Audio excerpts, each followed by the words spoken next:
نحمدہ و نصلی علی رسولہ الکریم۔ اوقات نماز کے متعلق بات ہو رہی تھی۔ باب نمبر 30 ہے، باب الصلاۃ بعد الفجر حتی ترتفع الشمس۔ نماز فجر کے بعد سورج کے بلند ہونے تک نماز پڑھنے کا کیا حکم ہے؟ یعنی نماز فجر کے بعد کس وقت تک نماز پڑھنا منع ہے، اور سورج بلند ہونے کے بعد جو نماز پڑھی جائے گی اس کی کیا حیثیت ہوگی؟ سیدنا اپنا امام بخاری رحمہ 581 نمبر حدیث ہے۔ امام بخاری رحمہ کے استاد ہیں حفص بن عمر، جن کا تعلق بصرہ کے ساتھ ہے۔ حضرت ابن عباس رضی اللہ تعالیٰ سے روایت ہے، فرماتے ہیں شاہد عندی رجال مرضیون، گواہی دی میرے پاس میرے پسندیدہ لوگوں میں، وارضاہم عندی عمر، اور میرے سب سے پسندیدہ لوگوں میں سے حضرت عمر تھے، جو مجھے لوگوں میں سب سے زیادہ پسند تھے۔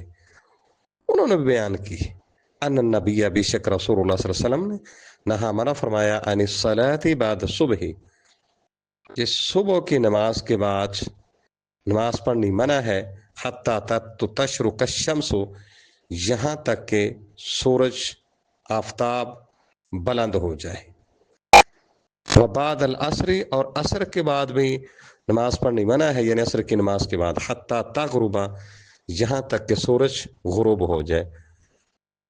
تو اس حدیث کے دس میں امام بخاری رحمہ اللہ تعالیٰ بتانا یہ چاہتے ہیں نماز فجر کے بعد ہے، فجر کے فرائض کر لیں، اس کے بعد سورج کے طلوع ہونے تک کوئی کسی قسم کے نفل نہیں پڑھنے۔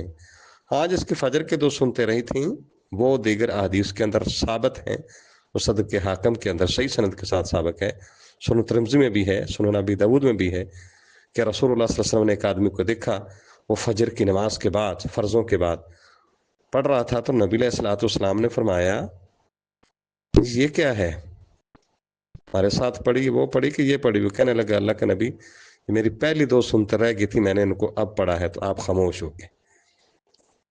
اور ایسے ہی عصر کے بعد نوافل وغیرہ پڑھنے منع ہے۔ اب یہ اس حدیث کے بعد آگے ایک اور سند پیش کی امام بخاری رحمہ اللہ تعالیٰ نے، حدثنا مسدد، وہاں پر امام بخاری کو استاد ہیں بصرہ کے رہنے والے امام مسدد، کہتے ہیں حدثنا یحییٰ عن شعبہ عن قتادہ قال سمعت بالعالیۃ ابن عباس قال حدثنی ناس بہذا۔ عبداللہ بن عباس بیان کرتے ہیں کہ انہوں نے فرمایا مجھ سے چند لوگوں نے یہ حدیث بیان کی۔ اب امام بخاری رحمہ اللہ تعالیٰ نے پیش کردہ روایت میں جو قتادہ راوی انہوں نے ابو العالیہ سے جب بیان کیا ہے، اس میں ان کے صیغے کے ساتھ بیان کیا، سماع کی تصریح نہیں تھی، وضاحت نہیں تھی۔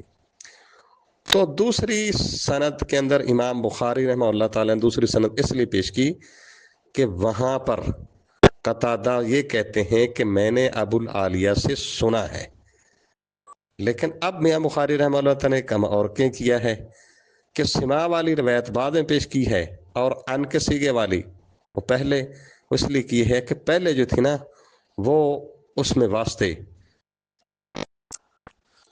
جو پہلے والی ان کے ساتھ ہے اس میں واسطے کم تھے، لیکن وہ اس لیے سند عالی تھی، اس لیے اس کو امام بخاری نے پہلے پیش کیا ہے۔